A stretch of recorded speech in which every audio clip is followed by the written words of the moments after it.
Bismillahirrahmanirrahim. Assalamualaikum warahmatullahi wabarakatuh.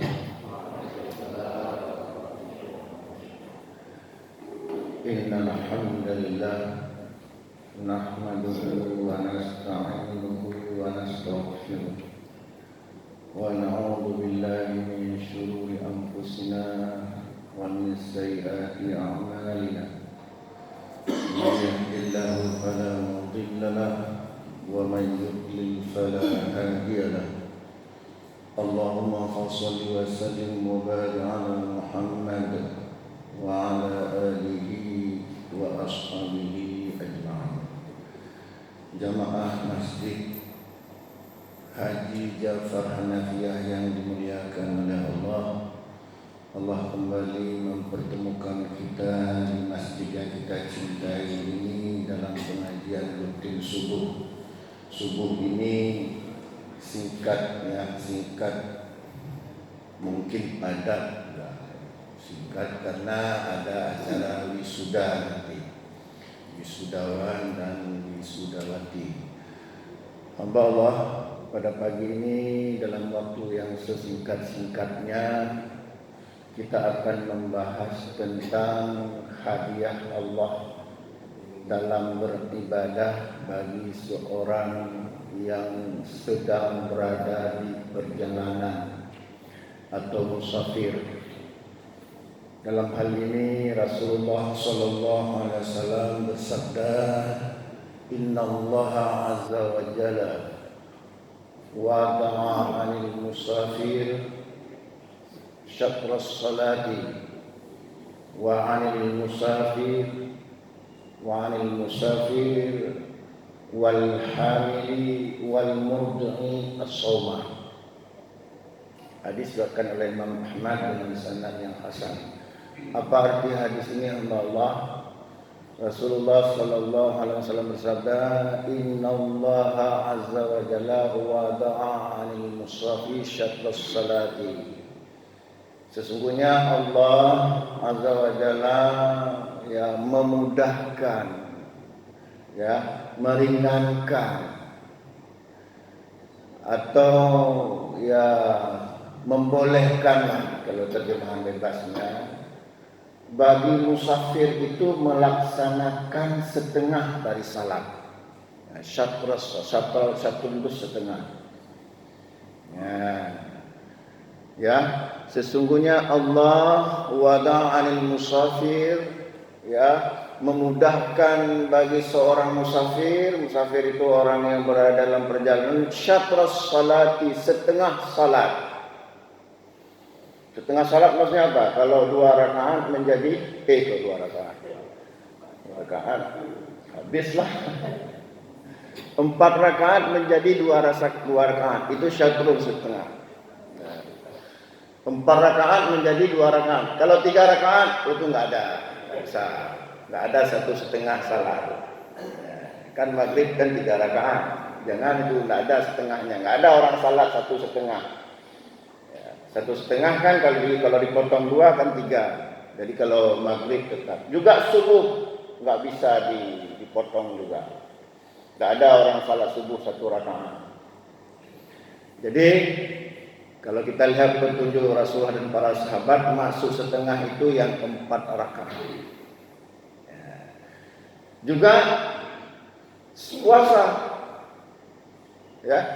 wa 'anil musafir wal hamili wal mudhi as-sawma. Juga kata Nabi Allah meringankan, memudahkan bagi musafir, orang hamil, wanita hamil, maksudnya wanita menyusui, untuk tidak berpuasa. Ini hadisnya, kalau ada yang tanya, boleh enggak orang hamil berbuka puasa? Boleh, ini hadisnya. Boleh enggak menyusui? Boleh buka puasa. Jadi orang hamil menyusui, wanita hamil, wanita menyusui, musafir itu boleh tidak berpuasa. Tapi harus mengganti pada hari yang lain. Tapi khusus untuk hamil dan menyusui itu tidak perlu diganti, cukup bayar fidyah. Karena kapan mengganti? Nggak sempat mengganti. Hamil berapa lama? 9 bulan. Boleh tidak berpuasa. Kan tadi jelas. Kemudian menyusui berapa tahun? 2 tahun. Kita boleh, bagi wanita yang seperti itu, boleh tidak berpuasa 2 tahun 9 bulan. Kapan dia mengganti? Sementara kita puasa setahun sekali. Maka orang seperti ini cukup membayar fidyah. Sementara pendapat yang mengatakan harus bayar fidyah dan qada itu tidak ada. Tidak ada double-double di sisi Allah. Allah tidak ada memberatkan hambanya. Walaupun ada pendapat seperti itu. Fidyah juga, qada juga tidak ada, dua kali lipat. Tidak ada waktu mengqada. Tidak ada waktu mengqada. Hanya ada fidyah. Ya. Jadi hamba Allah, bagi musafir ada keringanan. Dalam hadis yang lain Nabi bersabda, "Innallaha yuhibbu an tu'ti rukhsahu kama yaqra'u an tu'ti maksiyatahu." Ini saya riwayatkan oleh Imam Abu Dawud dan lainnya. Nabi bersabda, sesungguhnya Allah sangat cinta, sangat senang kepada hamba yang mau mengambil rukhsahnya. Saya bacakan tadinya. Innallaha yuhibbu an tu'ti rukhsahu. Sesungguhnya Allah sangat senang kepada hamba yang mau mengambil rukhsahnya. Kama yakrahu an tu'ti maksiyatahu. Sebagaimana Allah membenci kita bermaksiat kepadanya. Makanya ada yang tanya sama saya, mana lebih bagus kita dalam perjalanan? Buka puasa atau puasa? Saya bilang lebih bagus buka puasa. Kenapa? Hadiah dari Allah. Kenapa? Karena ada hadis seperti ini, hadis diriwayatkan oleh Imam Bukhari dari Aisyah. Kata Aisyah radhiyallahu anha, "Anna Hamzah ibn Amrin al-Aslami." Ada seorang sahabat bernama Hamzah bin Amri al-Aslami. Ya. Qala li Nabi sallallahu alaihi wasallam, dia bertanya kepada Nabi. Apa pertanyaannya? Asumu fi safar? Apakah aku boleh berpuasa ketika dalam perjalanan? Nah, itu pertanyaan sahabat tadi siapa? Hamzah bin Amri. Apa jawaban Nabi? Kemudian dalam hadis ini diberikan wa kana kathir siyam, dan si Hamzah ini orang yang paling suka puasa. Paling hobi, paling banyak berpuasa. Apa kata Nabi? Faqal, Nabi mengatakan, fa in syi'ta fasum, jika kamu mau silakan puasa. Fa in syi'ta faftir. Jika kamu mau boleh berbuka. Apa maksudnya ini? Ada sahabat suka kali puasa tanya sama Nabi, "Ya Rasulullah, apakah aku boleh berpuasa ketika dalam perjalanan?" Nabi mengatakan apa? Jika mau silakan puasa. Jika suka silakan berbuka. Makanya seperti kata Anas bin Malik, kunna nusafiru ma'a Nabi sallallahu alaihi wasallam, kami bersafar dengan Nabi sallallahu alaihi wasallam. Ya. Faman ya'id as-shaimu 'alal muftiri walal muftiru 'alas shaim. Kami bersafar dengan Nabi sallallahu alaihi wasallam, orang yang berpuasa tidak mencela orang yang berbuka, dan orang yang berbuka tidak mencela orang yang berpuasa. Boleh kita pilih. Nah, cuman hati-hati, ada hadis seperti ini. Hadis diriwayatkan oleh Imam Bukhari dan Imam Muslim. Ya. Karena Rasulullah sallallahu alaihi wasallam fi safar. Rasulullah pernah dalam sebuah perjalanan. Fara'a zihaman. Dan kemudian Rasulullah melihat para sahabat sedang berkerumun.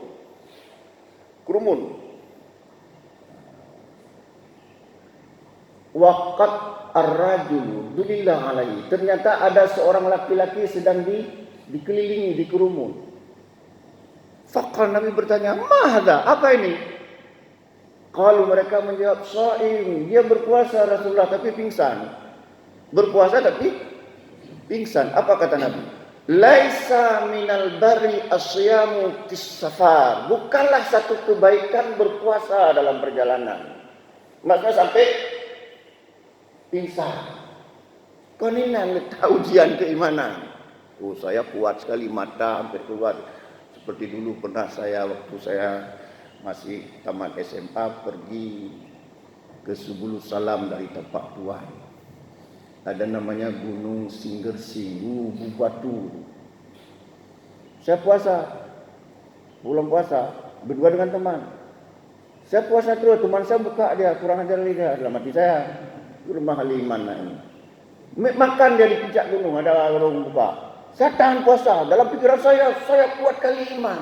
Baru sekarang saya tahu saya konyol rupanya. Padahal mata saya sudah mau keluar. Capek kali itu, mata sudah hampir setengah mati. Kuat kali iman, bukan di situ rupanya letak kuat iman. Ya, ini jangan tidak. Ini kadang-kadang kan kita pergi dengan teman, kita buka puasa. Saya rumah iman. Ini ikhtiar, boleh pilih. Kalau mau berbuka silakan. Tidak saling mencet. Kalau mau puasa silakan. Nah, ini hamba Allah. Nah, sekarang pertanyaannya, ini mungkin yang terakhir ya, karena kita singkat Pak Dekan kan. Sebenarnya sejarah apa yang mana, sejauh mana dikatakan itu sudah berlaku hukum safar? Ya. Jarak berapa kilometer dikatakan sudah berlaku hukum safar? Nah, apakah misalnya saya dari sini dari Banda Aceh pergi ke Lok Nga itu sudah berlaku hukum safar atau tidak? Misal. Nah, kita lihat ini hadis-hadis Nabi dan pendapat para ulama. Kalau menurut mazhab Imam Asy-Syafi'i, ya, tapi tidak seluruh pengikut mazhab Syafi'i. Juga sebagian pengikut mazhab Hambali, sebagian ulama Hambali dan juga Maliki, mereka berpendapat batas berlaku hukum safar itu 48 mil. 48 mil. Apa dalilnya? Dalilnya adalah hadis diriwayatkan oleh Imam Bukhari Muslim, ya bunyinya kana Ibnu Umar dan Ibnu Abbas. Sesungguhnya Ibnu Umar dan Ibnu Abbas, wa kana Ibnu Umar wa Ibnu Abbas, sesungguhnya Ibnu Umar dan Ibnu Abbas, ya, yafsurani wa yaftirani, keduanya itu meringkas salat dan berbuka ala bi arba'ati burudin, ketika perjalanan 4 burud, wahya sittata asyara farsakhan. 4 burud itu maksudnya 16 farsah. Itu perbuatan Ibnu Umar dan Ibnu Abbas. Jadi Ibnu Umar dan Ibnu Abbas mereka meringkas salat atau tidak berpuasa ketika ala arba'ati burudin, ketika perjalanan 4 burud.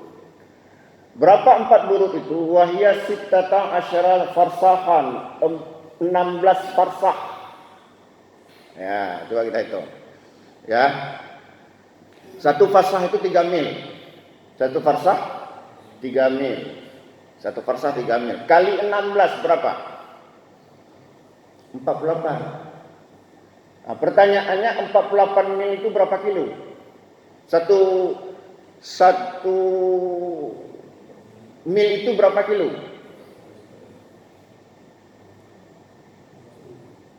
1,6 kilo kurang lebih. 1,6 kilo. Kali 48. 1,6 kali 48 berapa kilo? 77. Nah, anehnya mereka berpendapat, ada yang berpendapat 85 km. Padahal sebenarnya 77. Nah, ini pendapat pertama. Ya, jadi kalau menurut hadis ini bahwa Ibnu Umar dan Ibnu Abbas itu mulai mengqasar salat, mulai berbuka puasa apabila menempuh perjalanan 4 burud. 4 burud itu sama dengan 16 farsah. Satu farsah 3 mil. Nah, itu pendapat pertama. Pendapat kedua, itu menganggap bahwa mulai itu berlaku safar apabila perjalanan 3 hari 3 malam. 3 hari 3 malam. Ini pendapat mayoritas mazhab Hanafi. Apa dalil yang mereka gunakan? Dalil yang mereka gunakan adalah hadis riwayat Imam Muslim, ya. La tusafirul mar'atu, kata Rasulullah.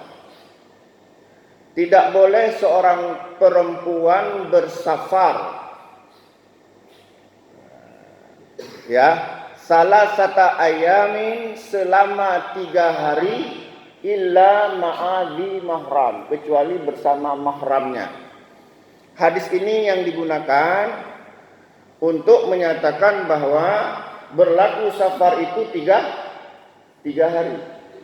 Mereka juga mengambil tentang hadis tentang mengusap sepatu. Kata Nabi, ja'ala Rasulullah sallallahu alaihi wasallam, kata sahabat, ja'ala Rasulullah sallallahu alaihi wasallam, Rasulullah menjadikan mengusap sepatu, ya, lil musafir, bagi musafir itu salah satu ayamin walayaliyahunna, 3 hari 3 malam, wa yauman walailatan lil muqim, tetapi bagi muqim mengusap sepatu, maksudnya mengusap sepatu enggak perlu buka sepatu kalau kita berwudu, jika sebelumnya kita pakai sepatu dalam keadaan suci. Itu bagi musafir 3 hari 3 malam, bagi muqim 1 hari 1 malam. Inilah dalil yang digunakan mereka yang mengatakan berlaku safar itu 3 hari 3 malam. Tapi sebenarnya yang rajih yang mana? Yang rajih itu adalah hadis diriwayatkan oleh Imam Bukhari, Imam Muslim dan lainnya dari Anas bin Malik. Kata Anas bin Malik, ya, karena Rasulullah sallallahu alaihi wasallam bil Madinah arba'an. Kata Anas bin Malik, Rasulullah sallallahu alaihi wasallam salat di Madinah 4 rakaat. Ya. Wa fil Dzul Hulaifah, tapi ketika Rasulullah berada di Dzul Hulaifah, rakaatain, Rasulullah sudah salat meringkasnya 2 rakaat. Nah, sekarang jarak antara Madinah dengan Dzul Hulaifah berapa jaraknya? 3 mil. Ini sesuai dengan hadis lain yang diriwayatkan oleh Imam Muslim, kata dari Yahya bin Zaid al-Hunai. Kata Yahya ini, sa'altu Anas bin Malik an qasis salah. Aku bertanya kepada Imam Malik tentang meringkas salat. Faqal, Anas bin Malik mengatakan, kana Rasulullah sallallahu alaihi wasallam idza kharaja masirata salasa amyal atau salata faras shalla raka'ataini. Kata Anas bin Malik, Rasulullah apabila keluar dalam perjalanan 3 mil atau 3 farsah, beliau meringkas salatnya. 3 mil. 3 mil berapa kilo? Ya, 1,6 kali 3 berapa? Ya, 4 kilo. 5 kilo ya. Nah, dari sini ke Longa berapa kilo? Hah? 13. Kalau kita pergi ke sini ke Longa, kita ngambil hukum kasarnya tetap, nanti orang bilang itu sesat, betul enggak? Ini bagaimana ini? Makanya kesimpulannya bagus sekali sebagaimana yang dikumpulkan oleh Ibnu Taimiyah, Ibnu Qayyim dan lain-lain. Kesimpulannya, apabila keluar dari negeri, kalau kita ini keluar Aceh Besar, keluar Banda Aceh dan Aceh Besar, itu sudah berlaku hukum safar. Jadi sementara jarak itu hanya kondisional, artinya kebetulan Ibnu Umar dan Ibnu Abbas seperti itu. Rasulullah kebetulan 3 mil. Jadi nggak bisa kita patok, karena Nabi tidak mengatakan itu batasnya, hanya kondisi.